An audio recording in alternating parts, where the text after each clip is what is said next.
Hello and welcome to this Robocraft 2 video. That thumbnail might have been a bit clickbaity because it didn't really tell you what this video is about. Well, it kind of did. It's about stealing stuff.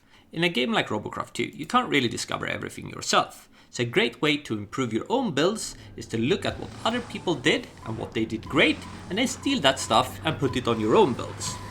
A lot of times that includes shooting at stuff with the turrets on the test map to kind of get an idea how they made stuff and how stuff is put together. Other times it's more like small tweaks, like in this case with Oxydome's little nightshade. You can either turn normally or you can quick turn by holding shift, and it can also do something that is a bit like a diagonal strafe, like this. Or like this little robot by Lioso that can spin really fast in place. I think this is extremely useful because you back up so slowly in Robocraft 2.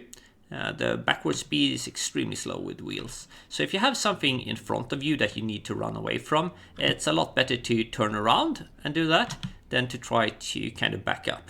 Unlike the stuff on Oxydome's little nightshade that was kind of convenient to have, but not a must, I think this one is a game changer. It's something I don't like about the implementation though. If you turn here to the left and right, it kind of keeps spinning. So if I turn here towards the left, I let go of the key and it just keeps rolling for a bit, or quite a bit, right?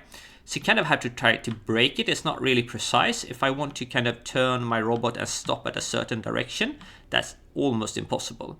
But that's something I can fix. So what is this video really about? Well, it's a tutorial, because the nice to have things from the Nightshade by Oxydome and this must-have thing from Liuzzo is something I am going to steal for myself and share with you how to make.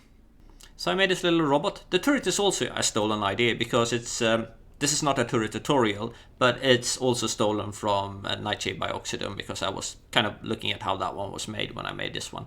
It's not looking as good because I didn't invest that much CPU in making it look good. Because I wanted 6 wheels, and you can't really have everything, right? But it drives normally. It steers on both the back and front wheels. But yeah, first thing, we don't want it to steer on both wheels unless we hold down a key or toggle a key or however we want the controls to be, right? So let's start by fixing that.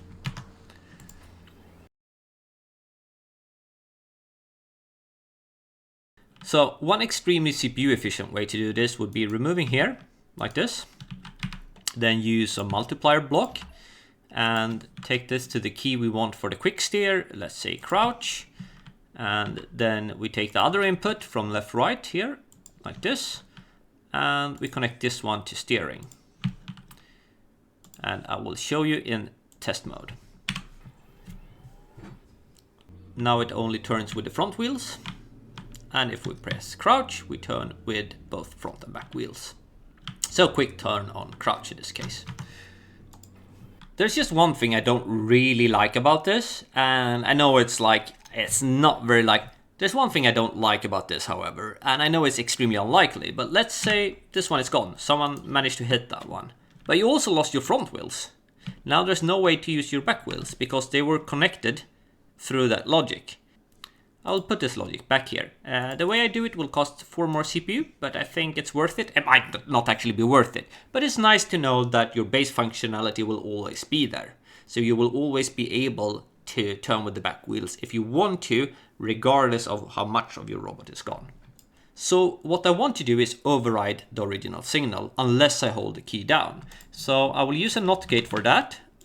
We again connect it to crouch that we wanted to use. And I need a multiplier block like this, and I also need a switch sign block. Let's see, there we go. We will connect this one to one of the inputs. We will connect that one to left right, and the output here to switch sign, and then these two to steering. So what will happen here is this is a NOT gate. So unless I hold the key down, this will output a 1. That will be multiplied by the value from left to right, and we will switch that sign. So if it's a +1, it becomes -1. So the signal from here will always be opposite the one it receives from left to right. Unless I hold the key down, then this will output 0. So I am now only steering with the front wheels, and if I hold crouch down, we got quick turn with steering on the back wheels as well. And if I let go, they go back to only steering with the front wheels. That was the first function.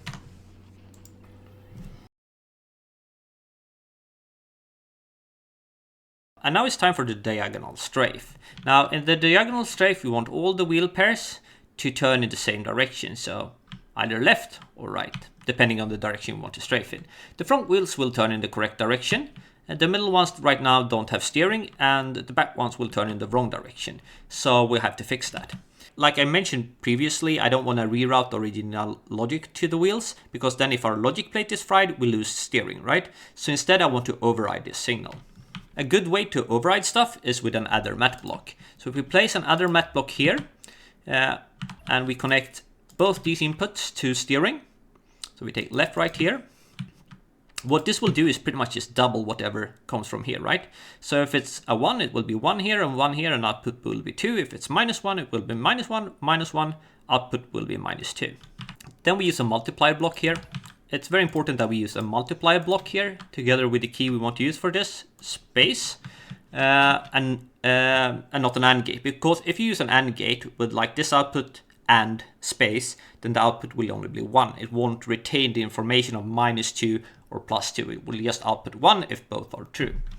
And we can connect these to the middle wheels. We didn't really need the +2 for the connection to the middle wheels, but I will need those for the back wheels, right, that are turning in the wrong direction. Let's connect it like this. But these pairs here are turning in the wrong direction, and for that we need to override. But we also need them to turn kind of in the opposite direction of what they're doing. So again, we can use a switch sign block here, going like this. So the -2 will become +2 and vice versa. And to steering here, and to steering over here. Let's save and take it into test mode. Going straight forward, strafing left, and strafing right.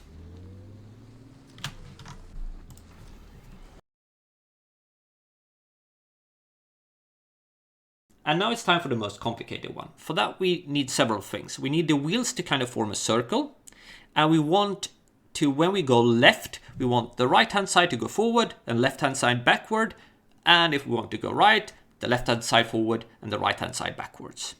I will again start with a plus sign because it's extremely useful in this case, because we're again working with overriding other signals instead of replacing them. The key we will hold down for this is the shift key. So if we hold down shift, this will output 2. We also need a negative output. So let's grab the sign mat block, place it here, connect these two. Now we will have +2 out here and -2 out here if we hold the shift key down. Let's connect this output towards the front steering here. So if we press shift down, this will receive +2. And if we steer left or right, won't matter, because that will override like a +1, doesn't really matter. -1 +2, it will end up +1. Grab this one and take it here, because we want this one turning in the opposite direction, so inwards, so that would be a -1. And we do the same towards the back. And grab them and place here to steering, save, go into test mode. And if we hold down shift now, the outer wheels are kind of forming a circle. It's a bit hard to see with the turret in the way. We also want the wheels to turn while we are holding shift. Again, using the multiplier block, extremely useful.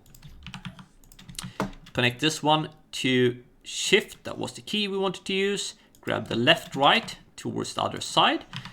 We want a switch sign block. There we go. Output. So if we want to turn towards the right hand side, we want this side here to have a positive output. So connect that one to acceleration to all of the 3 outputs here, or inputs. And grab acceleration here. And we want the other side to have the opposite signal. So let's go and grab all these here.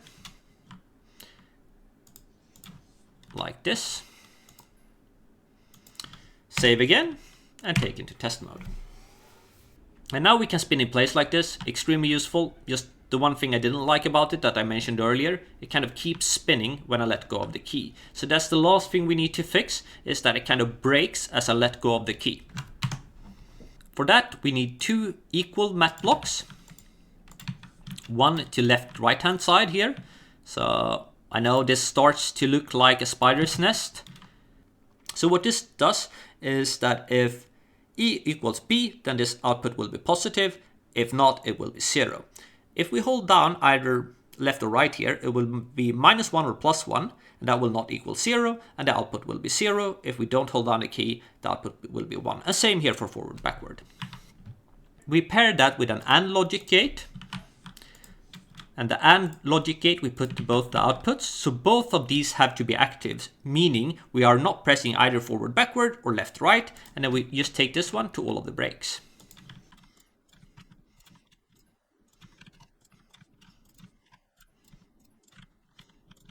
And there we go, let's save.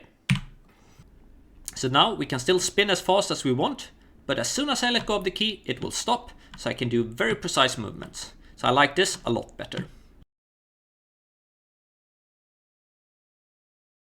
So let's recap all the functions. Normal steering, holding down crouch for a quicker steering, and with space we can strafe diagonally, and with shift we can do a really quick steering like this. That is very precise, and we can stop it whenever we want to.